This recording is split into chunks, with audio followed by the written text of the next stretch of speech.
Sometimes you just gotta make them bite.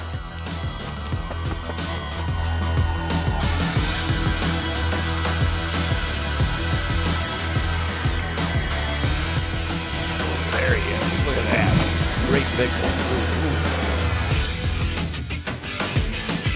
This spot's gotta have fish. I got him. Good one, boy. Good one.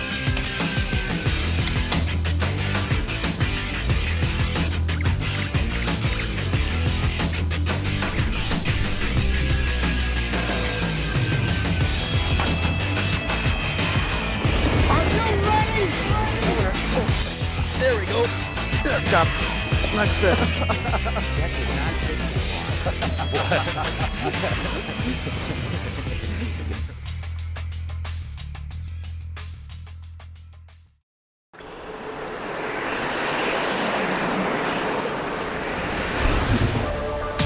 If conditions never changed, fish would never need to move. You could pull up to your favorite fishing spots, make a few casts, and expect fish to bite on cue. But that's not how things work in the real world. Nature tosses a relentless procession of changing conditions at fish, forcing them to adapt and move to better locations for spawning, feeding, or survival. And as new opportunities develop, existing fishing patterns falter and new ones emerge. Today, on The Edge, we go into search mode for early season smallmouths scattered throughout the shallows, casting rattle baits to cover water, locate fish, and trigger strikes with extreme sound and vibration. During the search process, we generate occasional skirmishes with bonus largemouths and walleyes along the way. But once we confront a batch of bronzebacks, we hunker down and fan cast the area to extract more and bigger bass. You can't catch fish until you find them, and the hunt for fish is an essential part of angling success. No-brainer fish and cast and retrieve. Good one. Oh, good one, Joe. And she's got a mouthful. We're catching, whacking them pretty darn good on Lipless Crankbaits. Closed captioning provided by Northwest Ontario, Canada.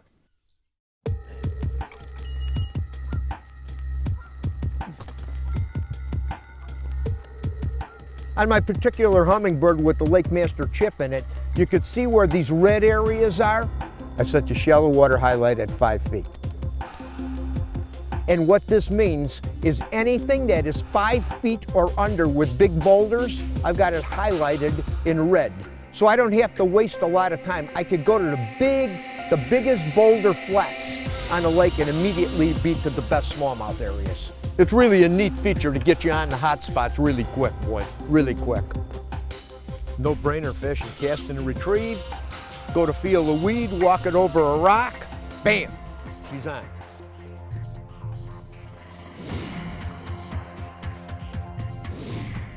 Good one. Oh, good one, Jer. She's coming up. Oh yeah, nice one, man. Whoa, nice one.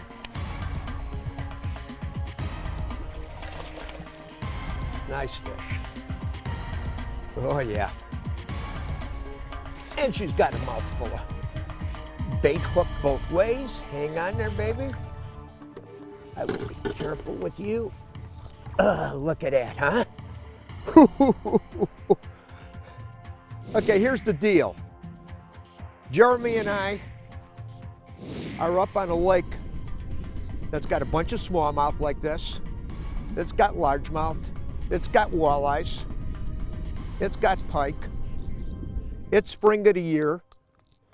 And we're catching, whacking them pretty darn good on Lipless Crankbaits. Perfect time of the year for all 4 species on this body of water. This is a rip and wrap. This family of baits, this Lipless Crankbait, really goes back quite a few years. My first experience with a lipless crankbait goes well over 50 years ago. Growing up as a kid in Hayward, Wisconsin, fishing Grindstone Lake and Coudray a lot, great smallmouth lakes, I used a bait called the Sonic. That was the first lipless crankbait I ever seen, and we would just annihilate the smallies on it. Years later, when I started guiding, I went to Sam Rayburn in Texas. I got exposed to a bait called the Hot Spot. And I came back up north with that bait, brought a bunch of them back here, and man, did we clean house on smallmouth, largemouth, walleyes, pike. It was incredible. Over the years, this family of bait has been a mainstay and has really developed into a fine art of fishing these things and the types of baits that we have available to us today. It's a killer, especially when fish are shallow. Smallmouth and largemouth in spring move in and out a lot based on local weather and water conditions. They often wander in loose groups or pods of a few fish here or a few there. During this time of transition and frequent movement, the best presentations allow you to fish quickly and cover water to contact fish. Yeah. Oh, that boulder, Al? Using sound and vibration to help call active fish to the lure and make them strike. Yes, that looked good. Brown? Yeah, brown bass. All right. Now, I thought she was bigger than that. Looked good. But she still, and it feels good. Yeah. Looks good and it feels good. You know, I don't know how many tournaments have been won early season ripping with baits like this, but it's been a lot. There's certain environments early in a season like that, that's the only bait you end up throwing. You know, all day long, you put it on and you just start covering water and you don't need another bait. It's extremely productive, you know, early in the year. You know, and you would think a bait like this doesn't work in cold water. You know, I'll start throwing this thing without hesitation when the water's 43, 44, 45 degrees. And right start catching fish. Oh, I saw that big boulder and he just came up and whooped it. Mr. Brown, Mr. Brown. Got him. Got him? Yeah, right, that's a brownie there. Nice. Can't tell the size. Feels like a brownie. Looks like a brownie. It is a brownie. Yeah. It was really fun, the lake that we're on. Like a lot of lakes that we fish here up north. Come here, Bubba. Yeah, you know, it's got Oh, walleyes, he it's popped got off. northerns, it's got largemouth, and it's got my favorite fish, smallmouth. And good numbers of them. And kind of early in the year like this, and in some cases throughout the season, you know, all of those fish are up in shallow water. And a lipless crankbait like this can absolutely be the ticket. You know, this bait is generally used for a shallow water reaction bite. And by shallow water, I would say that the majority of the fish taken on this bait would be in 8 feet or less. And it is a reaction bait. You know, you're hitting rocks, you're ripping off a piece of wood, you're ripping off of a piece of weed. You know, so it is a reaction bait. And the other thing that I really like about it is, man, can you cover water in a day? You drop that Minn Kota down, put it on about 50, and start burning it. And then when you get in a particular area, there's areas that are Minn Kota water, and then there's areas that are Talon water. During this time of transition, we like to joke that some spots are Minn Kota spots, while others are Talon spots. Basically, we use the trolling motor to comb water quickly until we contact fish. This time of year, where there's one fish, there's usually more. So if we get bit, we'll lower the Talon so we can lock into place and fan cast the area. Key spots at this time of year are usually shallow rock reefs with boulders or points at the mouths of bays. If you hook up, there's likely to be more fish in the area, so cover it thoroughly before moving on. This is a perfect Talon spot. We've got the shoreline drop off. We got a point. It's coming out. It's coming into this bay. There's a trough that goes to about 6 feet, and there's a 3-foot hump here, a 6-foot trough, and it comes back up on that shoreline. and those fish are using this as a highway to go back into this bay. You know, they're bunched in here. These are not single fish. Yeah. Got him? He's Yeah. on him, he's on him. Oh, we just cracked it, just slow rolling that. It's so fun. Anytime you got a tight line bite like that, it just feels so good, so good. Now this one's got a good attitude. And I can hear the fish shaking his head down there underneath the boat. Those rattles are just pounding, got a pounding, double. double Look at that, this. buddy. Oh, mine is off. I lost mine. This, Al, this is Boy, good. that's a We're gonna big call fish. this a talon spot. This is what he means by talon spot. Locked, loaded, and we're gonna make cast after cast and cream them. Look at this guy, Al. This is no little brown bass, that's for sure. Hey, come on, Bubba. Oh. Ooh, that's a nice looking fish there, man. Look at that. Look at that, and he ate it. And one of the most impressive features of these baits, not only do they catch all different species, but it's definitely their ability to cover water and find the active fish. Last year, Jim and I were fishing on a lake in Canada that wasn't charted, and we were fishing pike. But it's amazing the number of smallmouth we caught on it, the walleyes we caught on it, the big pike we caught on it. Everything bites this bait, but when you're looking at new water or you're not sure where the fish are, I'm telling you, man, it's one of those lures you just need to have tied on. Another jerk. Hey, for more detailed information or to purchase any products you've seen on this show, go to lindermedia.com.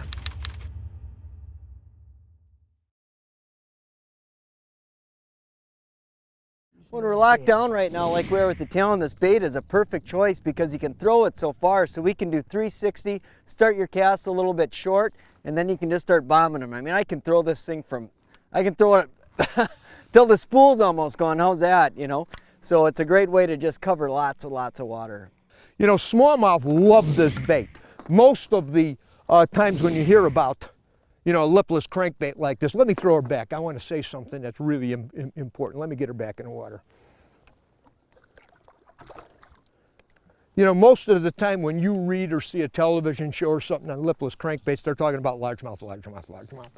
And we shared with you from our experiences in a lot of environments, it's walleyes, it's pike, it's muskie in some cases, it's lake trout when they're high in the water column, water's still cold. The smaller sizes for trout, crappies, panfish. It's a family of baits that's really quite incredible, absolutely quite incredible. And when you look, this is a really, really loud one, the rip and rap. Listen to this.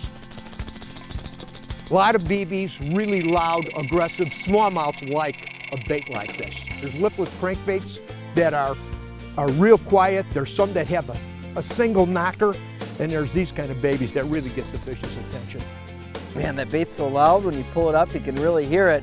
But let's have a listen to what this sounds like underwater. Lipless rattlebaits come in varying degrees of noise and vibration. The rip and wraps we're fishing with today have a thundering beehive of small BBs bouncing around inside a hollow plastic body. They're also heavy, cast a mile, and have a very seductive sink when they're paused. These characteristics allow you to fish fast, adjust the depth on a retrieve, and impart action to the bait. Rapala's clack and wrap, by comparison, has a large single ball that clacks back and forth inside a metal rattle chamber. It alerts fish to its approach with a distinctively different clacking sound than traditional rattle baits. Oftentimes, bass like a slow and steady retrieve, while other times they prefer a pump and flutter action with either of these lures. Under certain conditions where exaggerated sound seems to be counterproductive, try quieter lipless cranks with no internal rattles. In effect, give the bass the first, second, or third degree treatment to establish which types of rattle baits they prefer on any given day. Feels like a big brownie. It's a big walleye. Look Ooh, at that. attaboy. Yeah, nice walleye. Want a man. net for that one? Look at that. Those Woo. are kind of tough to grab. Look at that baby. It's Huh? a big fish, man. Yeah, I got her. Got the talon back here. You can just push the button, lock us down while he's fighting the fish. If you're by yourself, you got the remote or whatever, but I'm just gonna lock us down right now and get the net. Let me get her. You got a net? I'll get her. Yeah, I don't want to. Net this Nice beauty for you. walleye. I These are knew when tough I to set back get. That on was her. a good fish. Yeah. Whoa, it's a jumper. I think it's brown. Yeah. Oh. Where are you? Come on, man. Look at that, the bait came out right away. Oh, like I was saying, these lipless crankbaits aren't only for bass. We've caught numerous big walleyes on them, especially in shallow water rivers.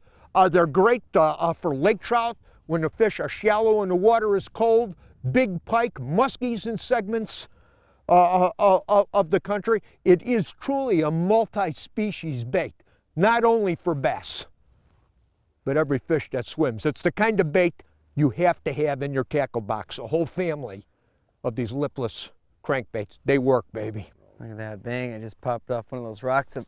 Smallmouth, what we found so far today, have been hanging out primarily on a lot of shallow rocks. We see these big boulders, and the largemouth have been a little more rock-weed combo, but the interesting thing about both of the fish is, and that's what makes this bait so effective, it's when we contact cover, whether it's rock for smallmouths or weeds for largemouths, that's what seems to really trigger the bite. You bing off a rock like that, and the smallmouths come up and roll over it. You hit a weed, you kind of hang up, you pop it, the largies grab it. So it's definitely a bait. It fishes good through cover, and it makes fish react when you're zinging the bait off the cover, whether it's rocks or weeds. Yeah, just rocks. I got it. Sometimes you feel good. Yeah. All right, good one. Oh, nice fish. Yeah. You got a nibble? Whoa. Yeah. Whoa. Come here, baby. Come here, get away from that trolling motor. Get away from that trolling motor, baby. Got yourself triple hooked. Hooks everywhere on this one. Hooks every direction. Every direction. Look at that. Look how fat that little chunker is, huh? Huh? You know, another reason why I have such a love for this kind of bait, those of you that watch our show a lot know that smallies are my favorite fish, and for good reason. But my personal best, my biggest smallmouth ever, came on a lipless crankbait. It was on the upper Mississippi River in my hometown of Brainerd, Minnesota, on a bridge piling that runs right through town. Many years ago, I would guess, I didn't weigh the fish, I would guess that fish weighed a solid 6.5. I've had a lot of fish pushing, you know, into the 5s, 5.5, high 5s. I've never had a fish that big. I mean, absolute mule, and I know she was a 6.5. Good reason to have a favorite bait. I'm really impressed in how well this bait performs without fouling. A lot of what we're fishing right now is big boulders, and you're seeing pockets, and you let the bait drop, and a lot of rattle baits have a tendency then to get caught up like that, so you reel it in, and that's how your bait looks when it falls. It hasn't happened once. I love it. Perfect. Very, very efficient. Very efficient. We've been talking about how versatile this bait is, you know, for multi-species of fish. Well, it's gotten so versatile that we know numbers of guys are fishing compadres up in Canada that've been whacking big walleyes and lake trout, vertical fishing these style of baits through the ice. Another one? Yeah, I just missed another one. Oh, he came back for it again. He is. Largy. Nice.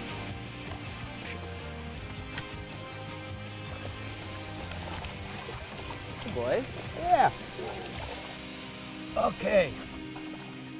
You know, most fishermen that we know, and us included, when we're throwing lipless crankbaits like this, we like to use bait casting rods. And that's a nice chunker, ain't it? What we're throwing here is this new Quantum Angling Edge series of rods, technique rods that we helped Quantum design that works for a wide variety of situations. They're super light. You match them up with a smoke reel like this. And as far as what we're doing with these lipless crankbaits, right now we're throwing monofilament on them. This is Suffolk's Siege, which is a really high quality premium mono. You put this combination together and you're gonna whack a lot of fish in this kind of fishing. Yeah, there we go. Right up on top of that flat. Oh, another one just scooted right here. Big, largy. Ooh, I like it. Oh, and is that nice air ball? Oh, come on, Bubba. Look at that. Nice and windy, a little wind blowing over these shallow rocks. Got some weeds. Come here, man. Oh, huh? That lure, or that family of lure, the lipless crankbait, hands down, if it's largies, if it's smallies, walleyes, pike, you name it. Cover water, catch big fish, and call it a good time. Nice, get her back. Big bass sometimes go deep or relate to subtle changes in weed or wood cover that are invisible to the eye. Discover how technological advancements exposed untapped bass hideouts in bass electronics, part of our Angling Edge instructional DVD collection available at anglingedge.com. You know, my son gave me this book, The 200-Mile-an-Hour Billboard, for Father's Day. He said, Dad, you'll love this thing. Wait till you see the similarities that there is to tournament fishing today. And that got my attention. I've been involved in some way, shape, or form with tournaments almost since their inception. But one of the things that really touched me about NASCAR as I got into the book, well, here's a couple magazine articles that highlighted it a little bit more. This one is titled, Race Car Evangelism Revs Up. Unless you've been on a racetrack, you may not know NASCAR is the only professional sport that still launches with a prayer, usually in the name of Jesus, over the public address systems. Here's another magazine and another quote. This sport was built on God, and the country was built on God. They keep that very grounded. I think that's the big reason why you still see that prayer time before every race. NASCAR's broadcast partners are contractually required to televise all pre-race activities, including the prayer and the singing of the national anthem. And it goes on to say, while NASCAR may have the most prevalent faith community throughout the expansive sports world, maybe that's the reason why they're as successful as they are. Hey, from all of us here at The Edge, you have a good fishing season. We'll see you on the water.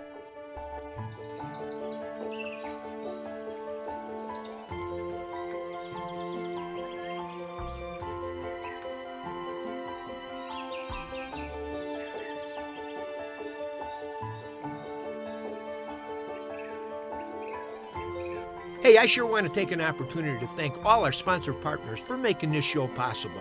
And if you like what you see, let them know and support them. For more information, check us out at anglingedge.com, Facebook, or the YouTube channel. Hey, thanks for watching.